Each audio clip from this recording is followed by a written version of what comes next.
तो ये वीडियो बहुत ध्यान से सुनिएगा, उन बच्चों के लिए है जो रीनीट देने वाले हैं।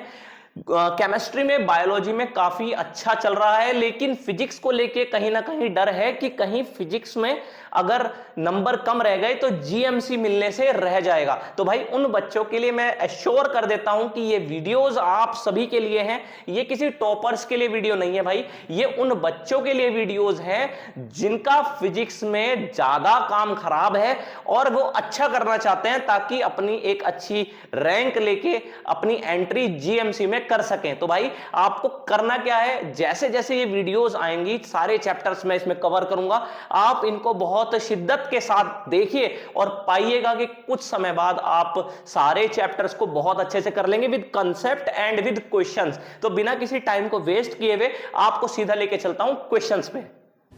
तो बच्चों आज करने वाले हैं वर्क, पावर एंड एनर्जी के क्वेश्चन। बड़ा ही सिंपल तरीके से आपको सिखाने वाला हूँ, एक बार ध्यान से मेरी बातों को सुनते जाना। देखो फर्स्ट क्वेश्चन को करने से पहले एक बात बता देता हूँ आपको, ध्यान से सुनिएगा। ये कोई यहाँ पर जो है धरती है और धरती पे एक रेन ड्रॉप आके पड़ रही है, तो आपसे कह रहे हैं कि 1 किलोमीटर की डिस्टेंस से आ रही है। क्वेश्चन में कहा है मास इसका 1 ग्राम है, टकराने पर जो वेलोसिटी है, मतलब टकराने से जस्ट पहले, वो 50 मीटर पर सेकेंड है। आपसे क्या पूछ रहे हैं कि ग्रेविटेशनल फोर्स ने कितना वर्क करा। तो हमारे पास वर्क का फॉर्मूला क्या होता है, फोर्स इनटू डिस्प्लेसमेंट, यही तो होता है। तो फोर्स यहाँ कौन होती है, ग्रेविटी वाली, mg होती है, डिस्प्लेसमेंट यहाँ d है। m कितना लेना है, m हमारे पास 1 ग्राम है यानी कि 10 की पावर -3। g कितना लेना है, g क्वेश्चन में दे रखा है 10 लेना है, क्वेश्चन में दे रखा है 10 लेना है, क्वेश्चन में दे रखा है 10 लेना है। अच्छा भाई डिस्प्लेसमेंट कितना है, डिस्प्लेसमेंट आपका 1 किलोमीटर है यानी कि 10 की पावर 3 हो जाएगा, इससे कैंसिल हो जाएगा। तो वर्क डन कितना आ जाएगा, ग्रेविटी वाला 10 आ जाएगा। अब ये पूछ रहे हैं work done by resistive force भी बताओ। भाई जब ये बॉल नीचे की तरफ को आएगी तो एक फोर्स है जो हवा इस पे लगा रही है, जो इसको रोकने का काम कर रही है, उसको रेजिस्टिव फोर्स बोलते हैं। तो हमारे पास एक थ्योरम है ना, चेंज इन काइनेटिक एनर्जी बराबर वर्क डन। अब यहाँ वर्क कितने हो रहे हैं, 2, एक तो ग्रेविटी वाला वर्क हो रहा है और एक कौन सा हो रहा है, रेजिस्टिव फोर्स, जो कि फोर्स कहाँ लग रही है, वो ऊपर को लग रही है, इसको नीचे नहीं जाने दे रही बॉल को, है ना। और equals to change in kinetic energy, है ना, ये चेंज इन काइनेटिक एनर्जी के इक्वल होता है। अब जो हमारी चेंज इन काइनेटिक एनर्जी है वो क्या है, final energy minus initial energy, यही तो है ना। अब एक बात बताओ, ये वाली कितने आ गया हमारे पास वर्क W, जो कितना आया, ये कितना है 10 आया। ये वाला कितना है, ये वाला हमें निकालना है, work done by resistive force भी निकालना है ना, ये तो हमने निकाल लिया ग्रेविटी वाला। अच्छा अब यहाँ पे मैंने चेंज इन काइनेटिक एनर्जी लगाई। अच्छा इनिशियल बोर्ड कैसे था ये, जब ऊपर से छोड़ा गया होगा तो 0 से ही तो छोड़ा गया होगा, तो ये काइनेटिक एनर्जी तो 0 है। फाइनल वाली क्या लेंगे, हाफ mv² लेंगे, इस वैल्यू को पुट कर देंगे, 10 प्लस WR हो जाएगा, हाफ m कितना लेंगे, मास बताओ कितना लेंगे। क्वेश्चन में रखा मास 1 ग्राम का है, तो 10 की पावर -3 हो गया kg में, है ना। और इंटू में v², v कितनी है 50 रखी, तो 50 इंटू 50 हो गया बच्चों, है ना। अब इसमें क्या हो जाएगा, ये इससे कैंसिल हो जाएगा 25 बार, तो ये हो जाएगा 10 प्लस WR, यहाँ पे कितना आ जाएगा 25 की वजह 50 में करेंगे 1250, 10 की पावर -3 हो जाएगा। और भाई जब आप इसको डिवाइड करेंगे तो 10 प्लस WR इक्वल्स टू किसके हो जाएगा, 1.25 के हो जाएगा। WR जब आप यहाँ से निकालेंगे बच्चों तो माइनस का 8.75 आ जाएगा जूल में। तो दोनों वर्क निकल गए, जो ग्रेविटी वाला है वो 10 आया और जो रेजिस्टिव फोर्स वाला है वो माइनस का 8.75 आया। तो आंसर इसका हो जाएगा C। दोनों वर्क पूछ रखे थे, मैंने दोनों निकाल के आपको दिखा। एक सवाल है बच्चों, इस क्वेश्चन को देखते हैं। देखो 5m मास का कोई ऑब्जेक्ट है और वो 3 हिस्सों में टूट गया है ना। और ये कहा गया है उनमें से 2 हिस्से जो हैं mm मास के हैं और तीसरे वाला हिस्से के बारे में जानकारी नहीं है, तो लेकिन टोटल तो 5m है ना, तो ये कितना हो जाएगा 3m हो जाएगा। ये क्वेश्चन में दे रखा है। दूसरी बात, ये शुरू में कैसे है, रेस्ट पे है, अब ये टूटा है 3 हिस्सों में। क्वेश्चन में ये कहा गया है कि जो इक्वल मास वाले फ्रेगमेंट्स है ना, उनकी सेम वेलोसिटी है और एक दूसरे को 90 डिग्री पे ऐसे वे जो है फटके ऐसे निकलते हैं, यानी कि इसकी मास m है, वेलोसिटी इसकी v है, इसका मास m है, वेलोसिटी इसकी v है। क्वेश्चन में दे दिया है ना, सेम मास के हैं और वे एक दूसरे के 90 में। और तीसरे वाला जो है उसकी वेलोसिटी हमें पता नहीं है। अब पूछ क्या रखा है, पूछ ये रखा है कि तीनों की मिला के जो एनर्जी बनेगी वो बताओ। तो तीनों की मिला के एनर्जी तो तब निकलेगी ना जब आपको इसकी वेलोसिटी पता होगा तीसरे वाले की। तो पहले एक बात बताओ मुझे भाई, आपके पास शुरू में मोमेंटम कितना है, जब ये फटा नहीं था तो शुरू में momentum mass into velocity formula है, मास 5m है, वेलोसिटी कितनी है 0, तो कितना बना 0 बना, है ना। तो शुरू का मोमेंटम 0 है। अब यहाँ पे ये जब फूट गए हैं, टूट गए हैं, तो 2 मोमेंटम बनेंगे। कहा 90 डिग्री पे इक्वल मास वाले v वेलोसिटी से ऐसे ऐसे जा रहे हैं, तो इसका मोमेंटम mv बनेगा ऊपर वाले का, इसका भी mv। तो इनका रिजल्टेंट ऐसे आएगा। अभी मैंने तीसरे वाले की बात ही नहीं करी। और रिजल्टेंट कैसे निकालते हैं, पहले का स्क्वायर दूसरे का स्क्वायर, 2ab cos थीटा, है ना। तो a का स्क्वायर प्लस b का स्क्वायर और इनके बीच का एंगल कितना है 90, तो 2ab cos 90 वो तो हट गया, तो ये कितना हो गया यहाँ पे जब आप इसको सोल्व करेंगे √2mv, ये मोमेंटम 2 का आ गया जो एक दूसरे के परपेंडिकुलर थे। अब बच्चों टोटल मोमेंटम शुरू में कितना था, 0 था क्योंकि रेस्ट पे था, तो इन तीनों का मिला के भी 0 आएगा, तो भाई 2 का तो ये आया, तो जो तीसरा आना चाहिए, जो तीसरे वाला पार्टिकल है जिसका मास 3m है, वो उसका मोमेंटम इसके अपोजिट आना चाहिए, जो इन दोनों का मोमेंटम आया उसका जो रिजल्टेंट आया उसके अपोजिट आना चाहिए, क्योंकि तभी तो ये मिला के टोटल 0 बनेगा, है ना, इक्वल और अपोजिट आना चाहिए। तो हमारे पास बच्चों जो कंडीशन बनेगी वो क्या बन जाएगी, हमारे पास ये मोमेंटम आया है 2 का, है ना, √2mv, तो जो तीसरे वाला है ये वाला मास जो है ये कुछ ऐसे टूटना चाहिए कि इसका मोमेंटम इसके अपोजिट आए, तभी तो टोटल 0 बनेगा, है ना, तो अपोजिट आए और इक्वल आए, तो इधर का मोमेंटम कितना 2mv, ये किसके इक्वल आना चाहिए, तीसरे वाले के, तभी तो टोटल मिलके 0 बनेगा। तो तीसरे वाले का क्या होगा मोमेंटम, 3m उसका मास है, वेलोसिटी उसकी v डैश मान ली मैंने, तो m से m कैंसिल हो गया, तो v इक्वल्स टू क्या, sorry v dash equals to क्या आ गया अपने पास, √2v/3, है ना। अब तीनों की काइनेटिक एनर्जी टोटल कितनी होगी उसको निकाल देना है बच्चों, है ना। तो वेलोसिटी हमारे पास ये आई थी, तो v हमारे पास अगर मैं इसको सोल्व करके लिखूं तो भाई काइनेटिक एनर्जी तीनों की पूछ ली, टोटल पूछ ली, पहले वाले की हाफ mv², दूसरे वाले की भी हाफ mv², और तीसरे वाले की हाफ m क्या है इसका 3m है, और v की वैल्यू यहाँ पर कितनी आई थी √2/3v, है ना, और इसका स्क्वायर, तो ये कितना हो जाएगा half mv² plus half mv², और भाई यहाँ हो जाएगा हाफ, यहाँ हो जाएगा 3m, और यहाँ हो जाएगा 2v², और नीचे आ जाएगा 9, 2 से 2 कैंसिल हो जाएगा, 3 बार कैंसिल हो जाएगा, तो mv², और यहाँ आ जाएगा क्या भाई mv²/3, तो आंसर क्या बनेगा इसका 4mv²/3। तो हमारे पास देखो एनर्जी टोटल कितनी आ गई 4mv²/3, यानी कि इसका आंसर क्या हो जाएगा, डी हो जाएगा। चलो अब मैं आपको नेक्स्ट क्वेश्चन पे लेके चलता हूं बच्चों, एक बार इस क्वेश्चन को देख लेते हैं। क्वेश्चन में क्या कह रहे हैं आपको समझना पड़ेगा बच्चों कि एक वर्क का फॉर्मूला होता है इंटीग्रेशन f/dx, और ये लगता कब है, ये तब लगता है जब फोर्स वेरिएबल हो। कैसे पता लगेगा फोर्स वेरिएबल है, इस सवाल में ये दे रखा है, तो y आ रहा है ना, y की वैल्यू 1 रखोगे तो एक तरह का फोर्स, y की वैल्यू 2 रखोगे तो एक तरह का, तो वेरिएबल फोर्स है ना, तो वर्क निकालना है, तो f/dx फॉर्मूला है, तो 20 + 10y, अच्छा यहाँ x नहीं है, यहाँ y है तो dy, है ना, कहाँ से कहाँ ले जाना है, 0 से 1 ले जाना है, वर्क पूछ लिया है, तो भाई इसको तोड़ के लिखेंगे 20 dy, और यहाँ हो जाएगा 10y dy, है ना। तो जब आप इसको सोल्व करेंगे बच्चों 20 dy का हो जाएगा y, है ना, लिमिट भरेंगे 0 से 1 तक की, यहाँ 10 बाहर आ जाएगा, y का जब आप इंटीग्रेशन करेंगे बच्चों तो y²/2 आ जाएगा, लिमिट 0 से लेके 1 तक, ठीक है, 20 upper limit minus lower limit 1 - 0 plus यहाँ कितना ये 5 हो जाएगा, तो 5 1 - 0 upper limit minus lower limit, तो आंसर आ जाएगा अपना 20 + 5 यानी कि 25, तो ये इसका आंसर हो जाएगा बच्चों। अब अगला क्वेश्चन करने से पहले बच्चों आपको एक बात बता देता हूँ, पहले आपको एक बात समझनी पड़ेगी, मैं क्या बता रहा हूँ ध्यान से सुनना मेरी बात को भाई। ऐसा है देखो, ऐसा है अगर 2 बॉडी हों और सेम मास की हों, मेरी बात ध्यान से सुनना, सेम मास की हों और वे एक दूसरे से टकरा जाएं, है ना, तो ये अपनी वेलोसिटी इंटरचेंज कर लेती हैं, है ना।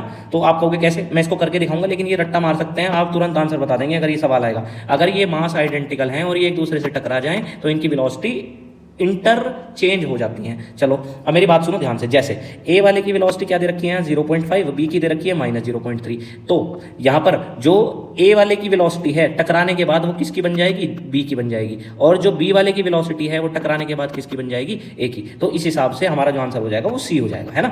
अब इसका जो मेथड है करने का, मेथड ये है बच्चों, अपने पास फॉर्मूला है टकराने के बाद की वेलोसिटी निकालने का। जैसे यहाँ पर हमें v1 निकालना है, पहले वाले की वेलोसिटी टकराने के बाद, तो m1 - m2 m1 + m2, ठीक है भाई, यहाँ 1 है तो 1 ही लिख दो u1, और यहाँ 2 वाले लिखना m2 u2/m1 + m2, इससे तो निकलेगा v1 velocity of first body after collision.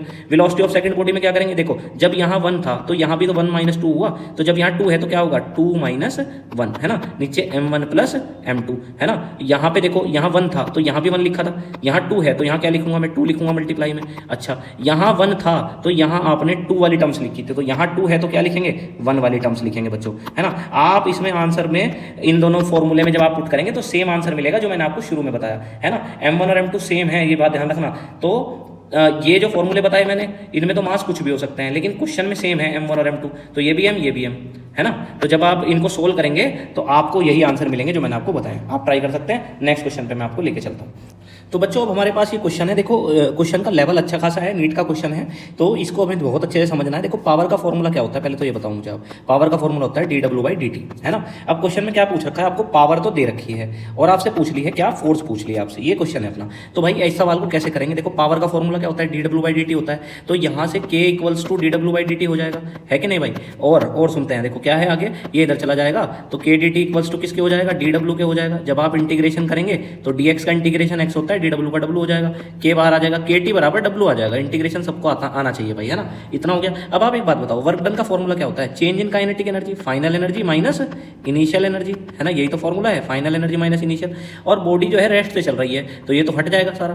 तो वर्क डन बराबर change in kinetic energy, kinetic energy क्या होती है, हाफ एम वी स्क्वायर होती है। और वर्क जो है हमारे पास कितना आया है, के टी आया है, किसके इक्वल चल रहा है, हाफ एम वी स्क्वायर के इक्वल चल रहा है बच्चों। ये इधर चला जाएगा तो 2 KT बाई एम, और ये रूट में आ जाएगा, वी की वैल्यू आ जाएगी। अब हमें तो फोर्स निकालना है। अब फोर्स निकालने के लिए क्या होता है फॉर्मूला, एम में होता है। तो भाई हमें ए निकालना है, हमें ए कैसे निकालना आना चाहिए, ए बराबर क्या होता है, D V by D T होता है। तो क्या कर देंगे, डी बाई डी टी हम इसका कर देंगे रूट 2 KT बाई एम का।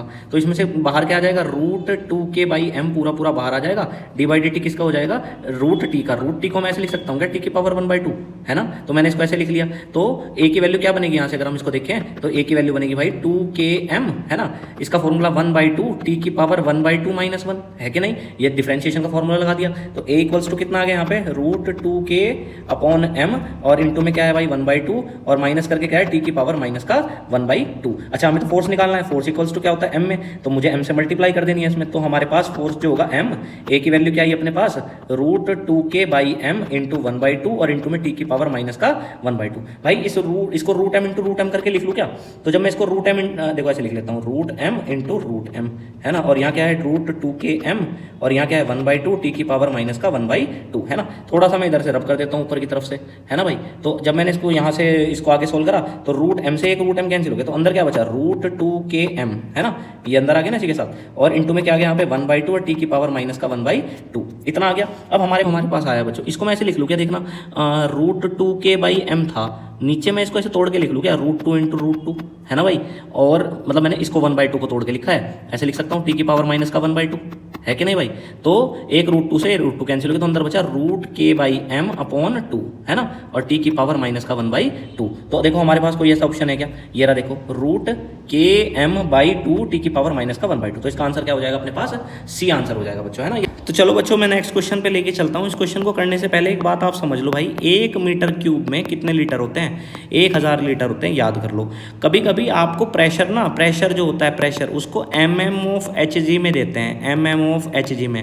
तो प्रेशर का फॉर्मूला हमें यहाँ से फिर बनाना पड़ता है h/ρg से, है ना, ये हमें बनाना पड़ता है, ठीक है। हमें प्रेशर mm/Hg में देते हैं, और इसको हमें सिंपल यूनिट्स में बनाना होता है। वो कब बनता है, h/ρg करके बनता है ना। चलो ठीक है, और क्या याद रखना है, एक हार्ट दे रखा है आपको, और हार्ट की आर्टरी में से जो ब्लड निकल रहा है वो 5 लीटर निकलता है बच्चों, क्वेश्चन में दिया है। अच्छा, तो कह रहे हैं कि आपको ना पावर ऑफ ए हार्ट बतानी है, पावर बतानी है। तो पावर का फॉर्मूला क्या होता है, आप बोलोगे जी वर्क अपॉन टाइम होता है, मैंने कहा बिल्कुल होता है, पर वर्क को आप प्रेशर इनटू वॉल्यूम लिख लेंगे। आप बोलोगे कहाँ से आया, भाई ये फॉर्मूला होता है, याद रखना है, वर्क का फॉर्मूला है, ये तब लगना है जब प्रेशर और वॉल्यूम दिया हुआ हो। इस क्वेश्चन में आपको प्रेशर और वॉल्यूम दे रखा है ना। तो आपको पहले क्या चाहिए, प्रेशर चाहिए। प्रेशर कैसे निकाल लेंगे, देखो 150 mm ऑफ मरकरी दे रखा है ना, मैंने क्या फॉर्मूला बताया था, h/ρg से प्रेशर निकलेगा। h कितना है 150, mm में है तो 10 की पावर कितना हो जाएगा -3। रो मतलब डेंसिटी, डेंसिटी कितनी है क्वेश्चन में दे रखी है, कितनी दे रखी है, ये दे रखी है डेंसिटी ऑफ मरकरी, कितनी दे रखी है 13.6, है ना, इंटू 10 की पावर 3, और g कितना दे रखा है आपको 10 लेना है, क्वेश्चन में दे रखा है। तो भाई जब आप इसको सोल्व करेंगे तो ये कैंसिल हो जाएगा और ये 136 हो जाएगा। तो 136 की हमने मल्टीप्लाई कर ली 150 में। तो जब आप 136 की 150 में मल्टीप्लाई करेंगे तो देख लेते हैं कितना आएगा।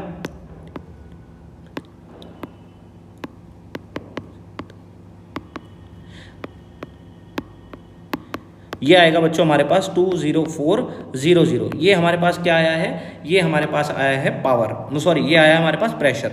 तो मैं यहाँ लिख देता हूँ 20400। अब वॉल्यूम कितना है, ये वॉल्यूम हमें पता है 5 लीटर दे रखा है वॉल्यूम, हमें पता है, हमें तो मीटर का क्यूब में लेना होता है ना वॉल्यूम। तो कितना हो जाएगा, 1 लीटर में कितने मीटर का क्यूब हो गए, 1 लीटर में 10 की पावर 3 मीटर का क्यूब हो गए। हमारे पास कितने हैं 5 लीटर, तो 5 इंटू 1/10⁻³ और नीचे क्या आएगा टाइम। टाइम कितना है, 1 मिनट में पूछा था, 1 मिनट में कितना पावर से जो है ब्लड को पंप करेगा। तो किससे डिवाइड कर देंगे, 1 मिनट मतलब 60 सेकंड हो जाएंगी, है ना भाई। तो अब अपने पास ये 0 से ये 0 कैंसिल हो जाएगी। ये इससे हम अगर डिवाइड करें तो 6 3 जा कितना हो जाएगा 18, 6 और 3 40 हो जाएगा, है ना। ये 340 हो गया बच्चों, है ना। तो अपने पास इतनी बात हो गई क्लियर हमें। अब इसके बाद 340 और नीचे कितना आया है 340 इंटू 5/1000 हो गया है ना। तो अपने पास 1 0 से 1 0 उड़ गई है, 5 2 10 20 हो गया है। और जब आप इसको सोल्व करेंगे तो 1.7 आ जाएगा, यानी कि कितना पावर से हार्ट जो है वो ब्लड को पंप कर रहा है 1.7 वाट से। तो बच्चों अपने पास जो नेक्स्ट क्वेश्चन है आपसे क्या पूछ रखा है मैं आपको बता दूं। यहाँ हमारे से पूछ रखा है, बड़ा ही सिंपल क्वेश्चन है, पावर पूछ रखी है और क्या दे रखा है आपको, ये दे रखा है डिस्प्लेसमेंट। तो आपको पावर का फॉर्मूला पता होना चाहिए बच्चों। क्या है फॉर्मूला, F.V, है ना। और सिंपली हम क्या लिख सकते हैं FV, है ना। तो हमें पावर निकालनी है तो फोर्स चाहिए और वेलोसिटी चाहिए। तो फोर्स कितनी दे रखी है 5 दे रखी है, वेलोसिटी हमें पता नहीं है, लेकिन हमें डिस्प्लेसमेंट दे रखा है ना। तो डिस्प्लेसमेंट क्या होता है, डिस्प्लेसमेंट अगर आपको दिया हुआ हो तो हम क्या निकाल सकते हैं, वेलोसिटी निकाल सकते हैं। तो वेलोसिटी इक्वल्स टू d/dt हो जाएगा, किसका, x का। x क्या दे रखा है 2t - 1 दे रखा है। जब आप इसको डिफरेंशिएट करेंगे भाई तो d/dt किसका हो जाएगा, यहाँ पे 2t का हो जाएगा, d/dt किसका हो जाएगा 1 का हो जाएगा, 1 का तो हो जाएगा 0 और इसमें से क्या हो जाएगा 2 बाहर आ जाएगा और d/dt किसका कर देंगे t का कर देंगे तो वो तो 1 होता है। तो यानी कि कुल मिला के 2 वेलोसिटी आ जाएगी, तो 5 × 2 हो जाएगा यानी कि 10 वाट आ जाएगा। तो इसका आंसर C हो जाएगा। चलो भाई नेक्स्ट क्वेश्चन। बड़े हलवे क्वेश्चन भी आते हैं कभी कभी, है ना। हलवा क्वेश्चन है, देखो ऐसे क्या रखा है, एक गाड़ी है जिसका नाम A है और भाई इसमें जो है काइनेटिक एनर्जी कितनी है इसकी 100 जूल की है। ब्रेक लगाए जाते हैं, ब्रेक लगाने के लिए फोर्स लगाई जाएगी और ये थोड़ी देर चलती है। कितना चलती है, ये चलती है 1000 मीटर और रुक जाती है ना। फाइनल वेलोसिटी क्या हो गई 0 हो गई। ऐसे ही दूसरी गाड़ी है, ये B नाम है इसका, फोर्स लगाई गई FB, कितना चलती है कितना 1500 और ब्रेक जब लग रहे हैं FB जब फोर्स लगा रखी है तो फाइनल वेलोसिटी क्या हो जाती है 0 हो जाती है। तो अगर मैं पहले केस की बात करूं बच्चों तो वर्क डन का फॉर्मूला क्या होगा, चेंज इन काइनेटिक एनर्जी, तो final energy minus initial energy होगा, है कि नहीं भाई। अब फाइनल वेलोसिटी तो 0 हो गई थी तो फाइनल एनर्जी तो 0 है, माइनस काइनेटिक एनर्जी शुरू में कितनी थी 100 जूल थी, तो ये क्या आया WA आ गया, है ना। इसी तरीके से WB की अगर मैं वैल्यू चेक करूं तो कितनी बैठेगी, वो final energy minus initial energy, final energy तो 0 हो जाएगी, माइनस इनिशियल एनर्जी कितनी दे रखी है क्वेश्चन में, आपको दे रखी है 225 जूल, इसकी जो एनर्जी है वो 225 है, तो यहाँ पर 225 आ गया, है ना। तो अगर मैं WA को लिखूं ऊपर वाली इक्वेशन को पहले वाली बॉडी की, तो फोर्स इंटू डिस्प्लेसमेंट, डिस्प्लेसमेंट कितना हुआ था पहली बॉडी में 1000 का हुआ था, नीचे वाले में दूसरी बॉडी में क्या हुआ था, फोर्स इंटू डिस्प्लेसमेंट कितने का हुआ था, ये हुआ था हमारे पास 1500 का, है ना। और इधर क्या है 100 और इधर क्या है 225, ऐसे ही तो था, अरे ऐसे ही तो था, ये 0 से 0 कैंसिल, ये 0 से 0 कैंसिल, है ना भाई। अच्छा, और एक 0 से ये वाली 0 भी कैंसिल हो गई, तो और माइनस से माइनस, तो FA/FB हमारे से पूछ रखा था कि दोनों केस का ये इधर चला गया, तो ये हो जाएगा 150/225। जब आप इससे डिवाइड करेंगे इसको तो ये 15 से, तो यहाँ 15 10 जा और यहाँ 15 जा, है ना। तो ये जब इसको डिवाइड करेंगे 2/3 आ जाएगा इसका आंसर। तो इसका आंसर क्या हो जाएगा अपने पास बच्चों 2/3। तो ये अपना क्वेश्चन था। अच्छा, इसके बाद मैं नेक्स्ट क्वेश्चन पे लेके चलता हूँ। देखो आप एक बात बताओ, स्प्रिंग के अंदर जो पोटेंशियल एनर्जी होती है याद कर लो 12 kx² होती है। अब कह रहे हैं potential energy of a long spring when stretched by 2 centimetre is U। तो U इक्वल्स टू क्या है 12 kx²। कितना स्ट्रेच किया गया स्प्रिंग को 2 सेंटीमीटर स्ट्रेच किया गया, है ना। kx², x क्या है 2 × 10⁻² का स्क्वायर। ये क्यों करा, ये मीटर में चेंज करने के लिए करा मैंने, है ना। अब कह रहे अगर स्ट्रेच कर दिया जाए कितना 8 कर दिया जाए स्ट्रेच, तो पोटेंशियल एनर्जी कितनी आएगी 12 kx², x कितना 8 × 10⁻² का स्क्वायर, है ना भाई। तो U2 पूछ रखा है। अगर आप इसको आगे बढ़ाएं थोड़ा सा तो 12 k 64 10⁻⁴। ऊपर वाली इक्वेशन क्या आई थी 12 k 4 10⁻⁴, ये चीज आई थी अपने पास, ठीक है बच्चों। तो अब दोनों इक्वेशन को एक दूसरे से डिवाइड कर दो, U1/U2, तो कितना हो जाएगा भाई, जब आप डिवाइड करेंगे 12 k 4 10⁻⁴ अपॉन 12 k 64 10⁻⁴, 10 के ये कैंसिल हो गया, इससे k से k कैंसिल हो गया, हाफ से हाफ कैंसिल हो गया, तो ये कितना आ गया 4 × 1 = 4, 4 × 6 = 24। ये U1/U2 आ गया, हमें तो U2 निकालना है, तो U2 कितना आ जाएगा 16U1, है ना। तो ये इसका आंसर हो जाएगा, ठीक है भाई। तो ये बात हमें क्या रखनी है बच्चों, याद रखनी है ना। ये मैंने आपको डिटेल में बताया, लेकिन आप इसे हम चुटकियों में भी कर सकते हैं। अगर हमें थोड़ा सा समझ हो, फॉर्मूले की समझ हो, तो हम इसको डायरेक्ट भी कर सकते हैं, ठीक है। तो ये हमारे देखो भाई ये वाला क्वेश्चन है अपने पास, इसे कैसे करेंगे, कह रहे हैं कि एक ब्लॉक है जिसका नाम ए है, दूसरे का नाम बी है, सेम मास के हैं, और ये कह रहे हैं कि इन इलास्टिक कोलिजन हो रहा है बच्चों। इन इलास्टिक में पता क्या होता है, ए जब बी से टकरा जाएगी तो दोनों की वेलोसिटी एक ही हो जाएगी और उसी वेलोसिटी से ये आगे चलते जाएंगे, ठीक है ना। इन इलास्टिक कोलिजन की पहचान है। तो कह रहे हैं कि जो ए की पहले वेलोसिटी थी टकराने से पहले वो v1 थी, और टकराने से पहले ये बॉडी किस पे थी, रेस्ट पे थी, है ना। तो हमारे पास क्या फॉर्मूला होता है, बिफोर कोलिजन जो हमारा मोमेंटम होता है वो आफ्टर कोलिजन के इक्वल होता है। तो बिफोर कोलिजन पहले का क्या होगा, m v1, दूसरे का क्या होगा m × 0 बराबर, है ना, ये बिफोर कोलिजन मोमेंटम है। टकराने के बाद क्या हो जाएगा, मास कितना हो जाएगा। अब ये जब इनइलास्टिक कोलिजन होता है ना तो ये दोनों एक ही मास की तरह बिहेव करने रहते हैं, मतलब कंबाइन एक ही मास हो जाता है। तो m पहले का, दूसरे का m, और कंबाइन वेलोसिटी से आगे बढ़ते हैं v वेलोसिटी से, अगर ये इनइलास्टिक कोलिजन है। बस ये सवाल है। तो हमारे पास क्या हो जाएगा यहाँ पे, m v1 इक्वल्स टू कितना हो जाएगा, 2mv, है ना। m से m क्या हो जाएगा, कैंसिल। तो हमारे से क्या पूछ रखा है, हमारे से ये फाइनल वाली वेलोसिटी पूछ रखी है, v2 इसका नाम है, मतलब रेशो पूछ रखा है v1 रेशो v2। तो ये कितना आ जाएगा हमारे पास, 2/1। बस खत्म। इतना आसान भी क्वेश्चन आ जाता है भाई पेपर में, ध्यान रखना। चलो भाई अब अगला क्वेश्चन क्या है, आपके पास ना एक जो है ना एलिवेटर है ना, और इस एलिवेटर का या एक तरह की लिफ्ट है, और इसका लिफ्ट जो है और उसमें जो पैसेंजर है, लिफ्ट में पैसेंजर है, दोनों का वजन टोटल मिला के दोनों का ही कितना है, 2000 किलो है। कितना है, 2000 किलो है, ठीक है। तो दोनों का वजन 2000 किलो है। अब ये लिफ्ट ऊपर जा रही है, कितनी स्पीड से जा रही है ऊपर, ये 1.5 मीटर पर सेकंड से कहाँ जा रही है भाई, ये ऊपर की तरफ को लिफ्ट जा रही है। हमारे से पूछा गया कि एक फ्रिक्शन काम कर रहा है इसके अगेंस्ट, वो कितना कर रहा है, 3000 न्यूटन, ये क्वेश्चन में दिया है ना। अच्छा वेट कहाँ काम करेगा, नीचे, है ना। तो mg कहाँ काम कर रहा है, नीचे कर रहा है ना। तो टोटल फोर्स नीचे की तरफ कितनी लग रही है, इतनी। तो अगर इसे ऊपर को चलाना है तो कितना फोर्स ऊपर, मतलब जो इंजन है उसको कितना फोर्स लगाना पड़ेगा ऊपर की तरफ, एटलीस्ट इतना फोर्स तो लगाना ही पड़ेगा ना जो इसके बराबर हो, है ना। तो कितना फोर्स हो जाएगा जो उसे लगाना पड़ेगा ऊपर की तरफ, वो लगाना पड़ेगा इसको कितना, mg, ठीक है, और प्लस में कितना, प्लस में 3000, है कि नहीं भाई। अच्छा m कितना है, m कितना है, 2000, g कितना है, 10 है, ये कितना है, 3000 है कि नहीं भाई, ये 3000 है। तो कितना हो जाएगा टोटल, ये हो जाएगा 23000। ये वो फोर्स है जो नीचे काम कर रहा है, और अगर आपको ऊपर चलाना है तो एटलीस्ट इतना फोर्स तो लगाना ही पड़ेगा, है ना, ये इतना फोर्स लगाना पड़ेगा। और पावर का फॉर्मूला क्या होता है, फोर्स इंटू वेलोसिटी, है कि नहीं बच्चों। तो फोर्स कितना है यहाँ पे, 23000, ठीक है। वेलोसिटी कितनी है, 1.5। जब आप मल्टीप्लाई करेंगे बच्चों 23 की 1.5 में कर लो आप मल्टीप्लाई पहले, है ना। तो आप क्या पाएंगे, 5 3 15, 5 2 10 और 1 11, 1 3 3, 1 2 2। तो जब आप सॉल्व करेंगे तो 3 और 1 1 और ये ऐसे 3 4 5, है ना। तो आंसर हो जाएगा इसका 3 4 5 0 0। सोल्व कर लेना, ये आंसर आपको मिल जाएगा, है ना, वाट में, है ना। किस में आ जाएगा आंसर, वाट में। देखो बच्चों हमारे पास एक क्वेश्चन है, इसमें क्या है, एक स्प्रिंग है जिसका नाम P है, एक स्प्रिंग है जिसका नाम Q है, ठीक है। इसका स्प्रिंग कांस्टेंट Kp है, इसका स्प्रिंग कांस्टेंट Kq है। आपसे कह रहे हैं वर्क बताओ कौन से में ज़्यादा होगा, है ना, रेशो वगैरह पूछ लिया है। तो WP, है ना, हाफ kx² फॉर्मूला होता है, तो हाफ kpx², है ना, पहले वाले स्प्रिंग का। दूसरे वाले का हाफ kqx²। अब आप बोलोगे एक्स सेम क्यों लिया भाई, क्वेश्चन में कहा है कि दोनों को स्ट्रेच किया गया है सेम अमाउंट से, तो ये लिख लिया, तो ये हो गया, इससे डिवाइड हो गया, तो क्या हो गया, x² से x² कैंसिल हो गया। तो kp हमें पता है ग्रेटर देन है kq से, क्वेश्चन में दे रखा है, क्वेश्चन में दे रखा है kp ग्रेटर देन किससे, kq से। तो जब ये वाली वैल्यू बड़ी है तो इसका वर्क भी कैसा आएगा, बड़ा आएगा। डायरेक्टली दिख रहे हैं ना, डायरेक्टली प्रोपोर्शनल दिख रहे हैं ना, तो यानी कि वर्क किसका ज़्यादा होगा, WP ज़्यादा होगा और WQ क्या होगा, कम। एक तो केस ये बनाया, है ना, एक तो ये वाली चीज़ पूछ रखी थी। दूसरा आपने आपसे क्या पूछ रखा था बच्चों, सेकंड पार्ट में केस बी में आपसे पूछा है कि वर्क डन जो है उसका भी दोबारा बताना है। कब बताना है, क्वेश्चन में कहा गया है कि they are stretch by same force, है ना। मैं आपको यहाँ पे दिखाता हूँ, देखो केस बी में क्या कह रहे हैं, then stretch by same force, ये केस बी है, इस केस में वर्क बताना है। तो सेम फोर्स से स्ट्रेच करा गया है, तो एक बात बताओ, सेम फोर्स से स्ट्रेच करा गया है, फोर्स का फॉर्मूला स्प्रिंग का क्या होता है, -kx, है ना।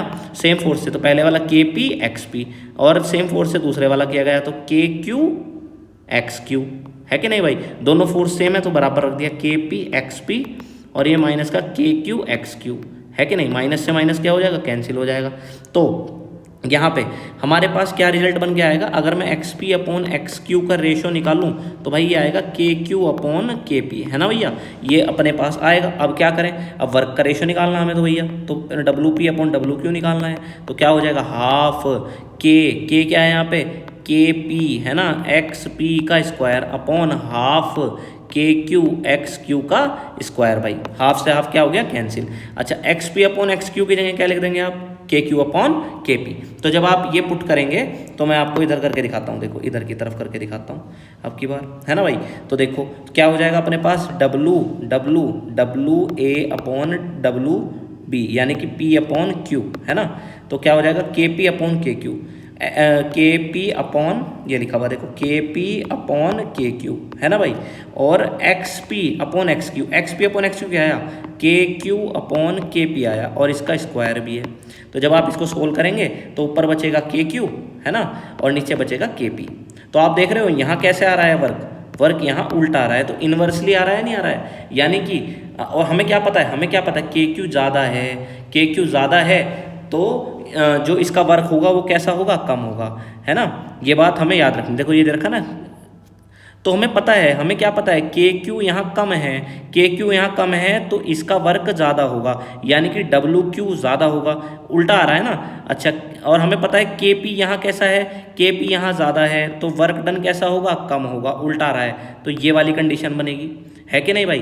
तो ये जो आपका फर्स्ट आंसर है ये सही हो जाएगा। देखो पहले केस वाला जो केस था उसमें W P greater than W Q आया, और दूसरे केस में W Q greater than W P आया, ये अपना आंसर हो जाएगा।